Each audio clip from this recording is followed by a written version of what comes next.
welcome to the God's Hookup Show today. I am so excited to be here, and I've got a great guest for you. As Christians, we often talk about experiencing God directly in our lives, but what about other people's genuine experiences of God in ways they cannot explain, and in some cases, not even share? Have there been experiences in your life that you could only explain that there was a divine connection or a divine intervention? Well, this show features up close and personal interviews with men and women from all walks of life who will share their incredible stories about unexplainable blessings, extraordinary miracles, and encounters that can only be attributed to a God's hookup. Thank you, Lord. I invite you to share it with your friends, to view the show on Fridays at 11:30 a.m., In Jesus' name, your 1:30 will be done. p.m., In Jesus' name, and give me 2:30 your hookup. p.m. You changed my life. Today, my guest is Mr. Hammond Boulding, who is an incredible young man I met many, many years ago. He is an executive producer. He is a podcaster. He is a thought-provoking speaker, and he has an incredible story to share. He is from Southern California, and it is my pleasure to present and introduce to some people Mr. Hammond Boudin. Well, hello, Hammond. How are you? Hello, everyone. Hi, how are you? How I'm you doing, Dr. Young? I'm happy to have you on the show. Well, glad to have you. I'm really glad to be here today. Thank you. I'm honored. Well, we know that you have many, many, many hookup stories, and it's a pleasure to have you on the show to share with the viewers today your incredible hookup story. So, Hammond, feel free. So, what do you think has been the most miraculous? Where do you even want to start? Because you've had many, I have heard. Good question, and thank you so much again for having me. And I'm honored to be able to share one of many God's hookups. But again, I wanted to go on and say also that I've been watching the show that you started, I guess, about a couple of weeks back. And it's been tremendous to see some of the testimonies of God's hookups and, just seeing transformation that God has been doing in people's lives on this show. So I am really gratefully honored, to be able to share a little bit about, what God has done for me. So here we go. So what I'd like to do is basically start off and chronologically going back to when I was around 42 years young. Yeah. And you probably think I'm 45 right now. So anyway, yeah. So anyway, 42, I was 42 and I had been struggling really hard a lot with just wanting to find my purpose or, just something I want to identify with, maybe my passion or really just get involved. And I was actually in ministry at my church. And so I was actually volunteering to help a guy who was going to be painting one of our buildings that we owned as a church. And so I volunteered to help him. I had some time off. And so I volunteered to assist him. A few other people were there to help. So as I was helping him, now again, mind you, I was really trying to find my way. Granted, I was under the word, hearing a lot, Jesus is the way, truth, and the life, all of that, which is awesome. But I had to find my purpose, and I had to figure out some things on why it was that some things weren't really happening. And there was a lot of struggles, a lot of things that you get that, how it is when you kind of get a little bit of movement or momentum going, and then all of a sudden you feel like you took 2 steps forward, you got 1 step back, So it was just like, why isn't things clicking and popping for me? So I was kind of going through that process. So as I was helping this guy out, he was a painter. And so I was pulling out the air hose for the actual machines to actually prep and hose down the buildings with air to get off excess paint and so forth. Those of you who may be painters are familiar with, what I'm talking about. But needless to say, as I was taking out the hose, there was an encounter that I had. And the encounter that I had with God, which was, at the moment, it was absolutely weird. I didn't know it was an encounter, but it was very unusual. And what had happened is I seemed to be somewhere in the best way I can explain it is like a time continuum, but I was just in space in a place that was just myself and a young boy. And this young boy was crying. And I noticed him crying. So I looked down, and the crying that this young boy was having was quite extreme. And it really drawed my attention of concern. So I was looking at this young boy, trying to figure out what was wrong, asking him questions like, are you okay? Are you hurt? What's wrong? Where's your mom? I mean, I was trying to think of everything I could to ask this young man, why are you crying like this? But I also sensed that the young child was maybe not really aware of me going, why are you crying? I wasn't asking that question. I was trying to identify what specifically was wrong with him. And finally, after all of these questions, and you know how we are, we just be questioning questions. And sometimes we just can't take some time to just stop questioning and maybe take a moment to listen. And maybe you've gotten an answer on the earlier question. You've asked maybe 900 others. But anyway, that's what I felt I was doing. It was just really bombarding this young boy, with questions of, are you okay? What's going on? Are you hurt? Where's your mom? You need to go to the hospital. I mean, all this stuff. And even, just sharing this with you today, it's a little emotional. But anyway, all of a sudden, I finally said or asked the right question. You know what it was? Who are you? Woo! 3 profound words. I asked them the who question. Yes. Who are you? And this young man just looked up at me, sniveling. You know how when you cry so hard, you try to grasp your breath? You've had some of those, or you may have seen your children that cry so hard that you are praying that they grasp and get some air. And I looked at him, and when I said, who are you? Now, mind you, I'm 42 years of age at the time, okay? Sitting up here, I mean, who's asking who are you and who am I at 42 years old of age? You're supposed to be knowing, who you are, at least to some degree, right? Well, I must have not known a doggone clue of who I was, because once I asked the question, it was like a boom encounter, just like, this is you when you were 6 years old. And it was like, bam, oh my God. I began to immediately cry profusely like him. We both are crying like, I don't know, God knows like what. And we were just crying and crying and crying. And that is me. Yes, that was you at 6 years old, 36 years later. Mind you, I finally found out I was a crying little boy trying to get out and let someone know that I was hurting. Isn't that it? Woo! So, pause for the cause on that one. That's a Selah moment, right? But, Yes. woo, Lord. So anyway, that's an all of incredible a sudden I come out of that, and I'm holding the hose. This is all, I don't know what the time frame. It may have happened in seconds, but I was holding the hose to help the man. And it was broad daylight, folks. It was broad daylight. It was approximately 10 o'clock a.m. on a Friday morning. And I dropped the hose because I was startled when I woke up, or, came to.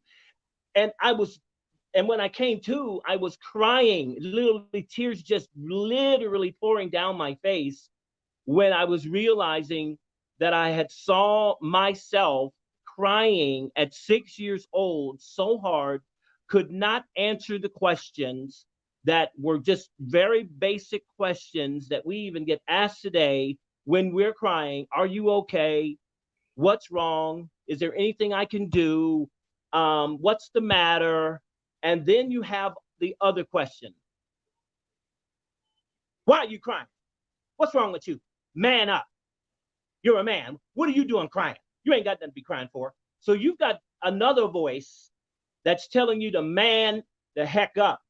Why are you crying? It's broad daylight. You better wipe them tears out. You got men all around. You know, you got this guy, this contractor around, and people are seeing you just bawling. And all I remember hearing, though, this is you at 6 years young. So I began a serious quest when I got that encounter with God, and it was about identity. And we know that identity is really a funny thing, right? It really is. You know, the way we think of ourselves, how we define ourselves, the story we tell ourselves about who we are. And, you know, another one is, you know, the story that other people tell you who you are. Oh, brother, you can show preach. Oh, man, you can see, oh, you got a beautiful voice. You need to be in the choir. Here we go. You know, all these other voices coming in, and all of that comes together to create our identity.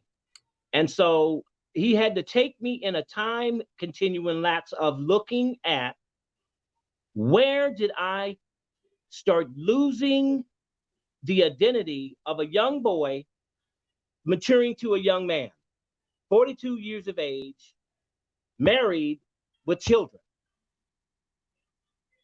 Why are you having a literally meltdown in broad daylight, right? So, but God had showed me it was about my identity.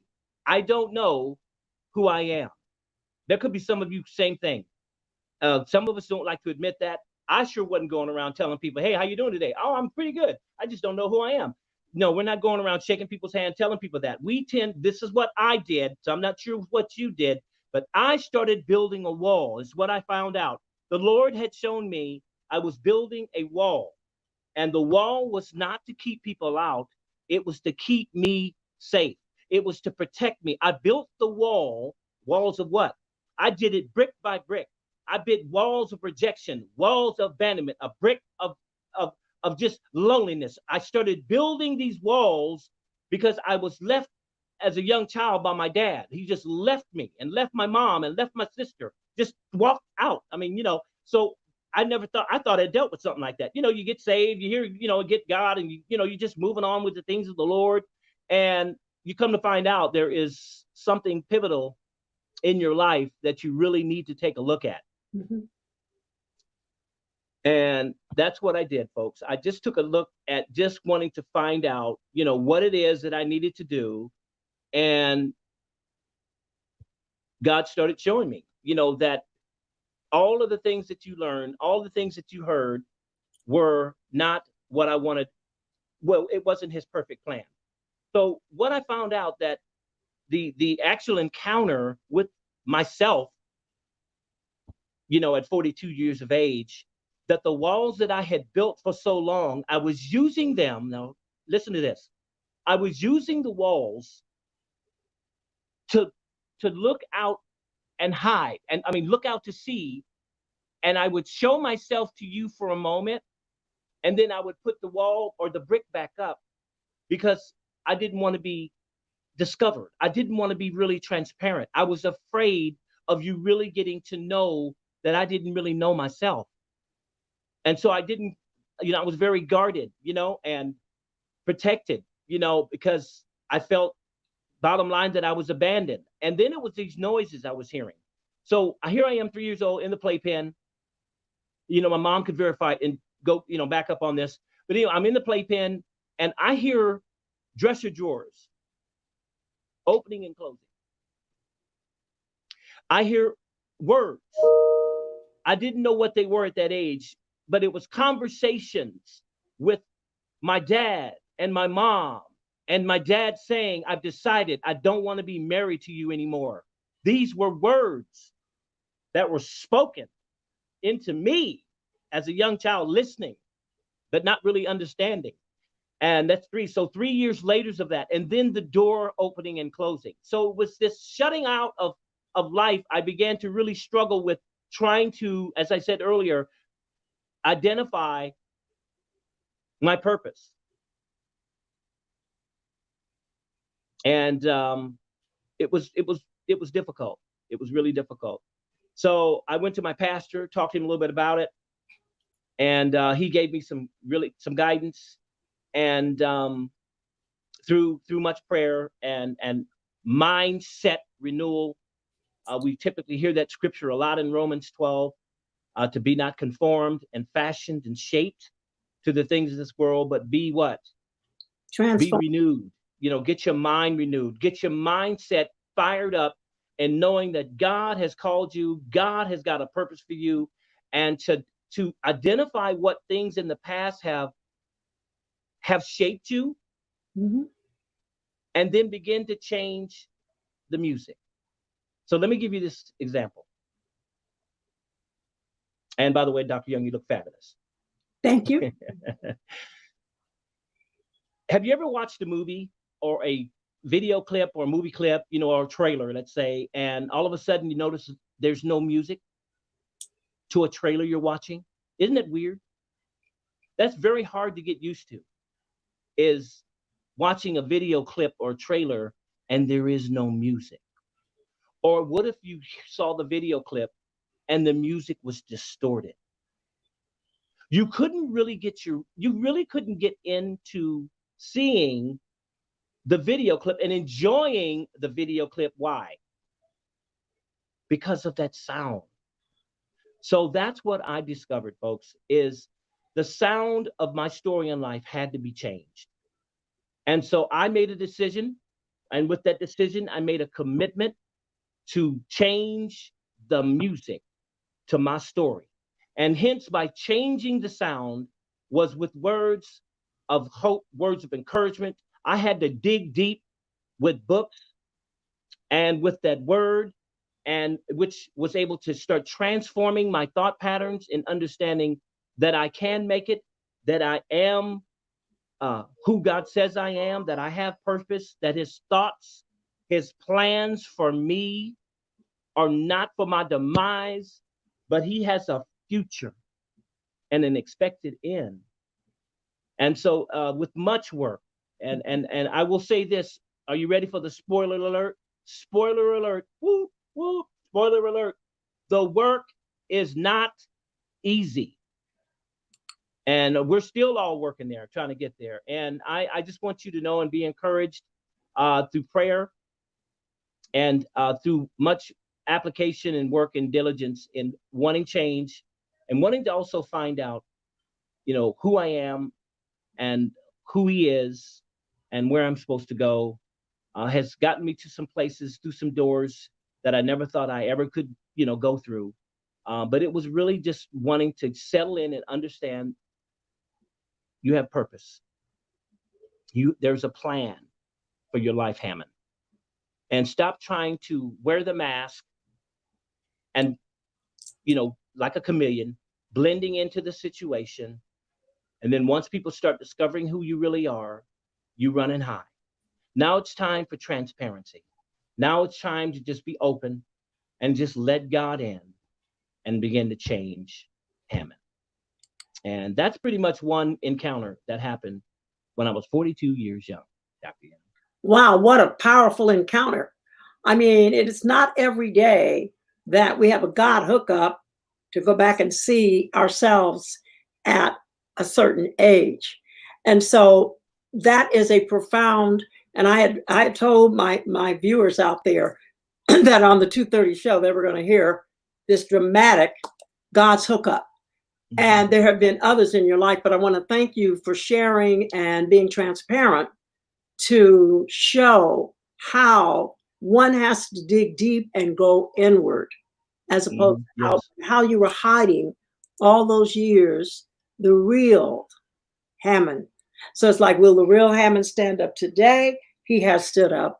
And I really want to applaud you and admire you for sharing that. And I know that the viewers have been encouraged, and those who have not seen this live will see it later, will be encouraged by what you're sharing today.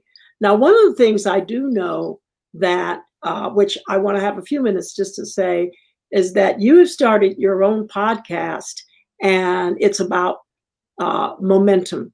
And since we're going through challenging times right now with this pandemic, the social unrest, and today is Juneteenth, so we want to I'd like maybe you to have something to say about transformation, and if you have a word that you'd like to share about how we're getting through with this, all the things that are happening now, and the challenge that you would like to put out to my listeners and viewers?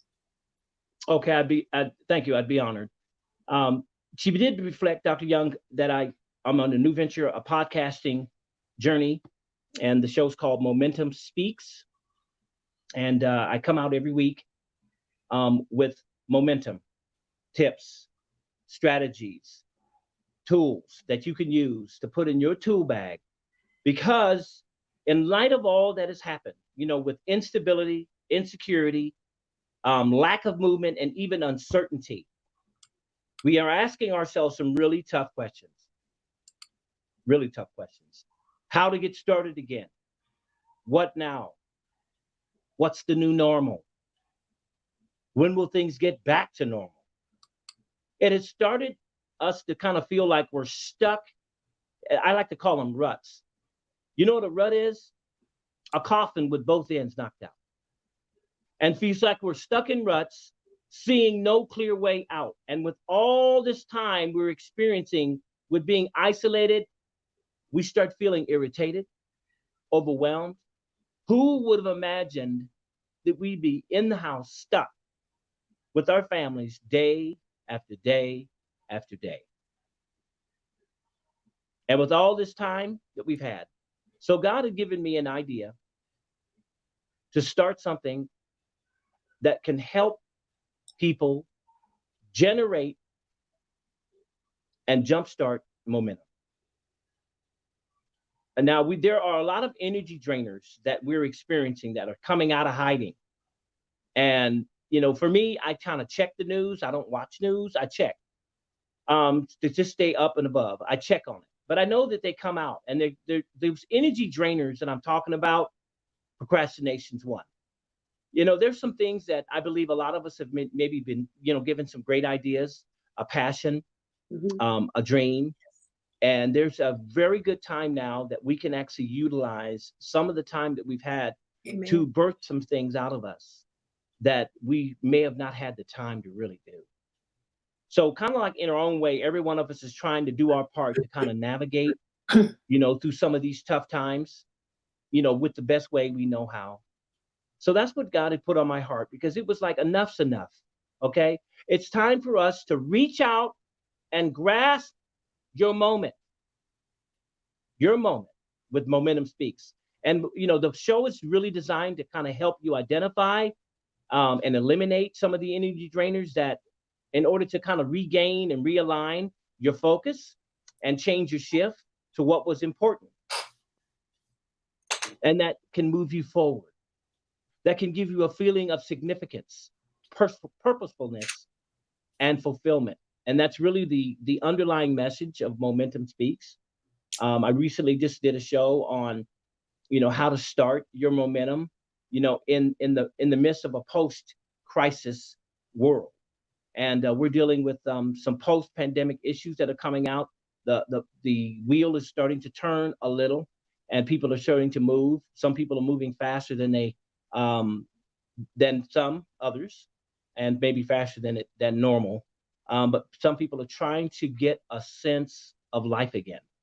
And so that's really what Momentum Speaks is about, is to just kind of help you gain the momentum needed to get you out of the ruts, and not so much out you running around the house, which of course you can run around the house, but to get you the momentum in life, to get you started, okay? To get you in there, because one of the toughest words that motivational speakers deal with is just two words. And these two words are just start. Hardest two words for people to do is just start.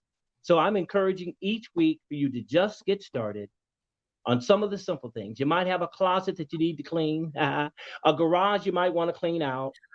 You're talking about me.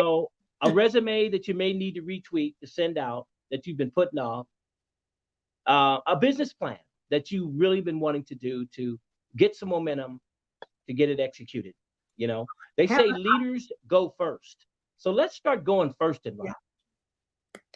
I really want to thank you for that and sharing about your show, Momentum, because I know that it's going to be a hit.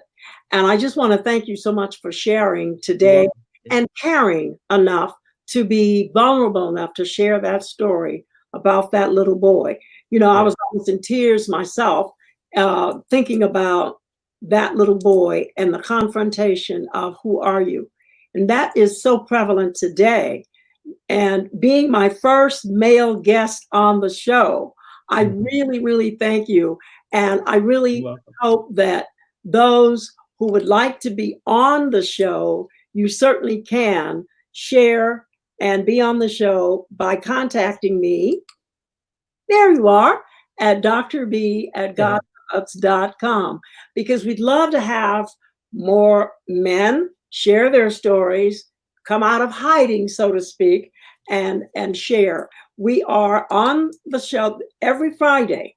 We have a show at 11:30, 1:30, and 2:30. So we're timing them so people can see the guest come on and share their stories. And as Hammond said, there is a purpose and a plan for all of our lives. And I believe, as you shared, this is a prime time during this pandemic. It may seem, as I said, Charles Dickens, I think I used this term not too long ago, "'twas the best of times, but 'twas the worst of times." But yes, this can still be the best of times. It's going to be up to you. And I really sincerely trust that this show is a blessing to people who listen to it, because people are transparent in sharing their God's hookups. Because truly, there is a God who loves us, who wants the best for us. And there are God's hookups, to be sure. So if you've got your story out there of some unexplained incident or something that caused you to tune in to that inner self and know there's a man above who loves us all. So I want to thank you for watching the show. So Hammond, if you have any last words, I want to say this too, that you did an incredible job. And for the listeners out there, this was my beloved son, Mr. Hammond Boudin. Yay! Thank you, Hammond. You're welcome. You were great. You're more than welcome. Yeah. Mother, mommy. But I'd like to kind of leave you with these words that kind of resonates with me with regards to the show. And hopefully it can resonate with you, and you can kind of just whatever podcasting platform you listen to, just search Momentum Speaks, and you can go ahead and subscribe and listen to the shows. But it's never the size of the struggle that is the problem. It's the lack of momentum. Without it, even the tiniest of obstacles can prevent you from moving forward. With it, you can navigate through struggles and barely even notice that they were even there because of your momentum. So again, Dr. Young, thank you so much for having me. Appreciate you.